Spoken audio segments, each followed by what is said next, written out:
Mesdames, Messieurs, bienvenue à cette édition, le sommaire. Candidat potentiel à la présidentielle de 2026, François-Xavier Attali crée le Parti pour l'emploi et l'épanouissement du peuple. La cérémonie officielle a eu lieu le 24 août dernier à Dassa-Zoumé. Bientôt la rentrée scolaire 2024-2025 au Bénin et le calendrier scolaire est déjà rendu public à travers un arrêté interministériel. Des précisions dans cette édition. Le premier budget du gouvernement travailliste au Royaume-Uni sera présenté fin octobre prochain. Le Premier ministre Keir Starmer l'a fait savoir ce mardi. Nous y reviendrons.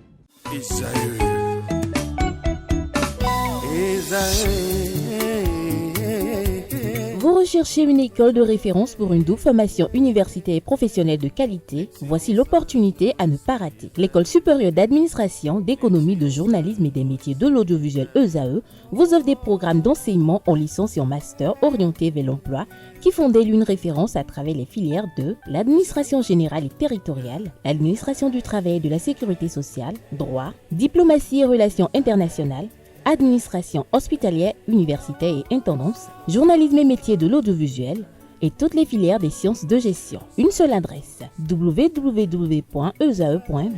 Rendez-vous dès maintenant sur nos campus ESAE Bedjromende au numéro 90 93 65 21 ou au numéro 98 98 14 00. Paracourt sur le numéro 52 46 12 12. Aboumé-Calavi au numéro 52 88 44 44. Akpata au numéro 52 88 33 33. ESAE, l'excellence à un nom.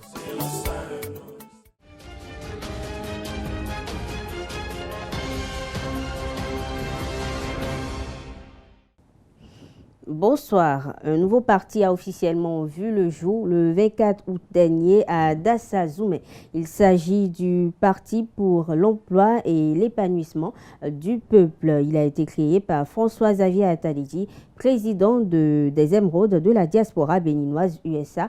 Canada et le PEEP vise principalement à empêcher l'opposition de prendre le dessus sur la mouvance présidentielle. Il faut préciser que ce mouvement politique Attali créé, c'est le mouvement, il faut préciser que c'est le mouvement politique Attali 2026 créé le 6 décembre 2021 par François-Xavier Attali qui s'est ainsi transformé en un parti politique qui va lutter contre le chômage. Selon son géniteur, le PEEP est le troisième bloc de la mouvance présidentielle. Notons que plusieurs personnalités politico-administratives ont pris part à cette cérémonie.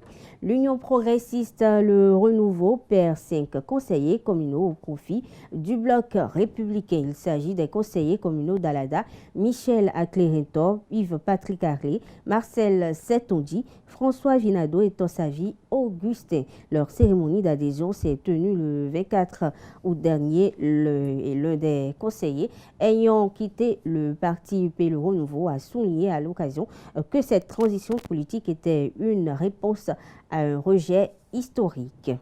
L'arrestation de l'activiste politique proche de l'opposition Steve Amoussou alias Frère Rouvi continue de susciter maintes réactions au sein de l'opinion publique et de la classe politique. Pour l'éditorialiste et consultant politique Vianney Hassani, cette arrestation était prévisible dans la mesure où les dénonciations faites par ce dernier sont en général sans preuve. Il est au micro de Francis Fahami Nassirine Fatoumbi.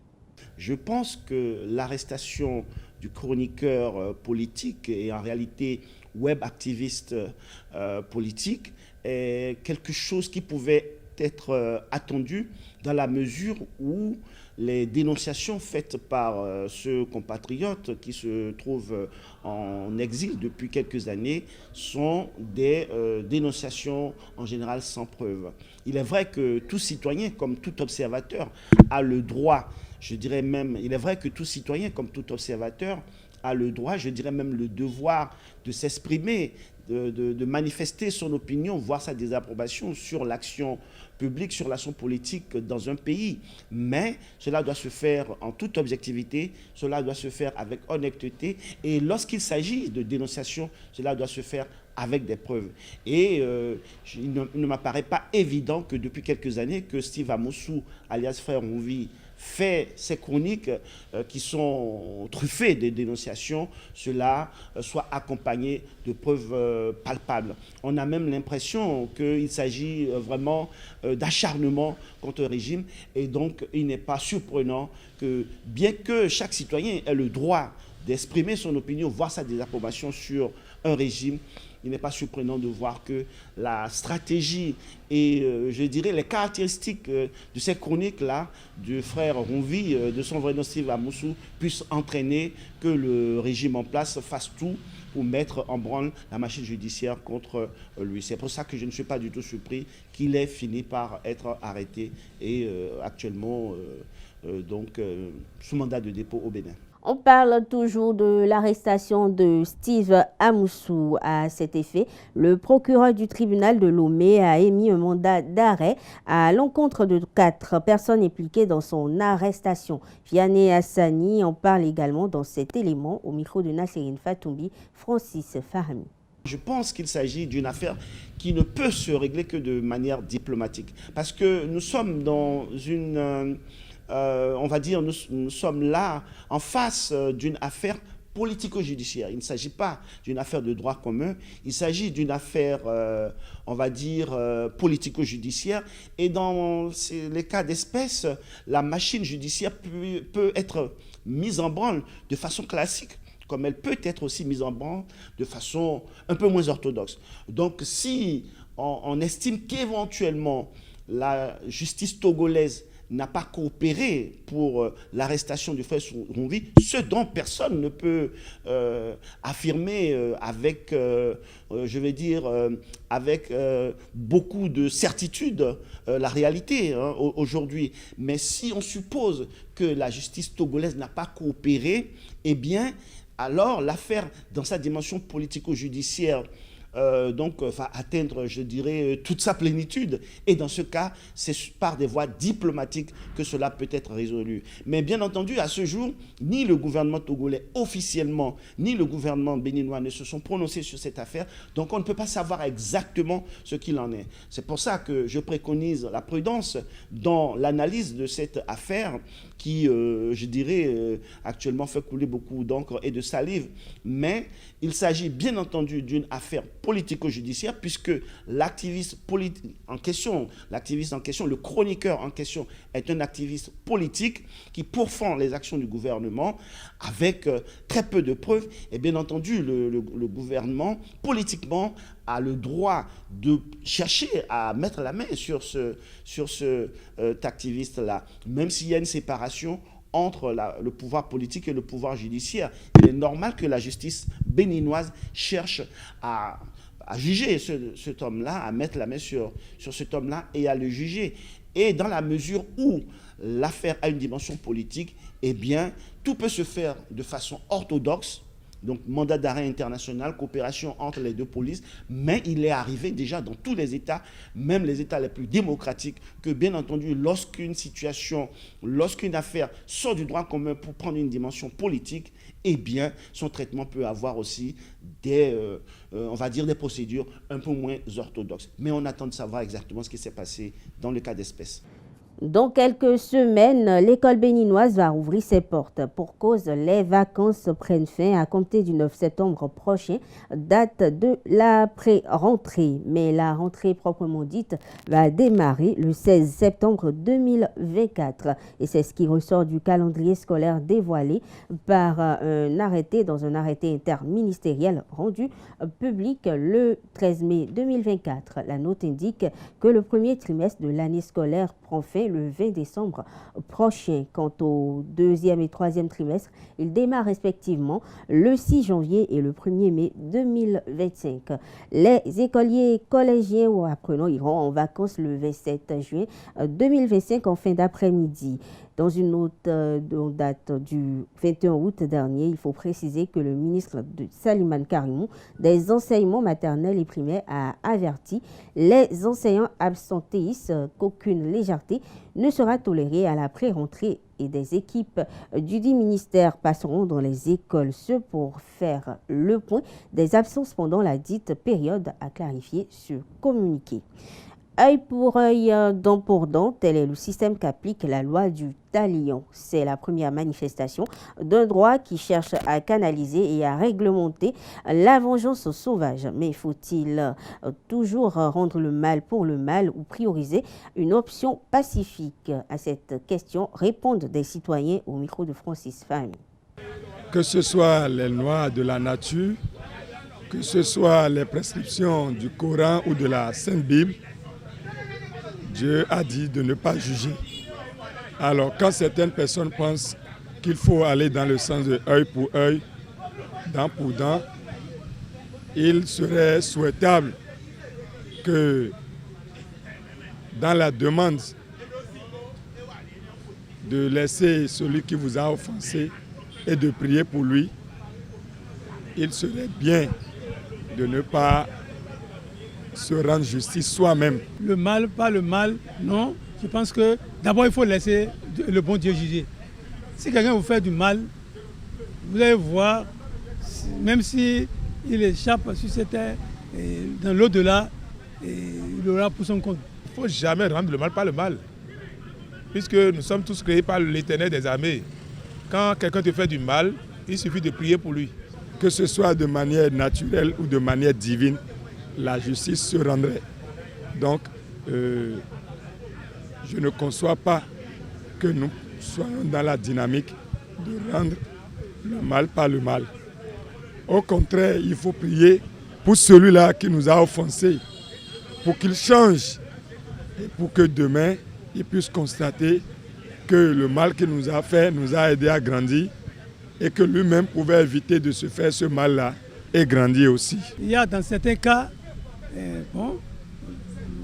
vous pouvez chercher à vous venger, mais ce qui est plus conseillé c'est qu'il faut laisser au bon Dieu de juger. Et je préfère ça en tant qu'un musulman, un fidèle musulman. Mais s'il a commis une adultère avec ma femme, cela veut dire que c'est la femme qui a d'abord accepté. Je prends mes précautions pour laisser la femme à lui et c'est fini. Les réseaux sociaux sont des outils et des services qui permettent de développer des interactions sociales en ligne sur des sites ou des plateformes. Mais ils présentent également des revers. Sont-ils alors un lieu d'apprentissage ou de dépravation? À cette question répondent des citoyens au micro de Quentin Amoussou. C'est un lieu d'apprentissage. Les réseaux sociaux sont quoi aujourd'hui? C'est le moyen de communication le plus rapide aujourd'hui. Quiconque se trouve encore dans les informations cherche à se mettre à l'écart des réseaux sociaux ne sera pas efficace. Mais je dis, moi en tant que citoyen lambda, les réseaux sociaux, je ne les aime pas trop. Les réseaux sociaux, aujourd'hui Internet permet au monde d'être un petit village, comme Facebook, comme Twitter, comme Instagram. Internet en général, en un mot, est un instrument aujourd'hui de développement. Aujourd'hui, on ne peut rien faire sans Internet. Maintenant, Internet, ça a double sens. Il y a le bon sens, il y a le mauvais sens. Moi, je dis que c'est une bonne chose encore, parce que le monde a évolué. La science, aujourd'hui, maintenant, sur les réseaux sociaux, ce n'est pas ce qui est mal seulement qu'on va dire. Il y a plusieurs appels aujourd'hui, même les électriciens bâtiments, ils travaillent dans les réseaux sociaux pour montrer comment on monte ici, on monte ici. Nous avons un problème d'éducation au sein de la société d'aujourd'hui, que ce soit en Afrique, même en Occident. Il faut pouvoir bien éduquer les enfants pour leur montrer que le côté positif, de toujours choisir le côté positif des choses. Ceux qui savent qu'ils sont bien éduqués sur le plan spirituel, sur le plan des valeurs humaines, de la morale, ils prennent Internet pour se développer. Ça veut dire quoi? Ça veut dire qu'on peut apprendre beaucoup de choses sur Internet pour renforcer sa capacité, pour vendre sa compétence, pour avoir de l'argent, pour avoir une belle maison, pour faire des plaisirs et à sa femme, à ses enfants et à sa famille, à sa deuxième famille. Les tantes, les cousines, quand elles ont des événements, elles ont besoin de cadeaux, vous devez les accompagner, mais pour ça, il faut des ressources. Donc Internet aujourd'hui est un petit village et permet de renforcer nos capacités dans tous les secteurs de développement. Actualité hors de nos frontières à présent. Du 22 au 23 août 2024, un atelier a réuni des experts en communication du Mali, du Niger et du Burkina Faso pour évoquer la stratégie de communication entre ces trois pays, membres de l'Alliance des États du Sahel. Une nouvelle plateforme numérique comprenant une web télévision devrait être créée et devrait commencer sa diffusion le 16 septembre prochain. Une chronique dénommée AES Actualité est d'ailleurs déjà diffusée dans les éditions des journaux télévisés nationaux, des chaînes publiques, et cette volonté formulée lors d'un sommet de Niamey en juillet dernier émane des présidents de transition de l'AES qui souhaitent transmettre une information fiable aux populations. Le premier budget du gouvernement travailliste au Royaume-Uni sera présenté fin octobre 2024 promet d'être douloureux, a prévenu ce mardi 27 août le Premier ministre Keir Starmer, qui a dénoncé le trou noir économique laissé par les conservateurs. Il l'a fait savoir lors d'un discours dans les jardins de Downing Street en amont à la rentrée parlementaire. Mesdames, Messieurs, ainsi qu'on fait cette édition. Merci de l'attention. Très bonne soirée à toutes et à tous.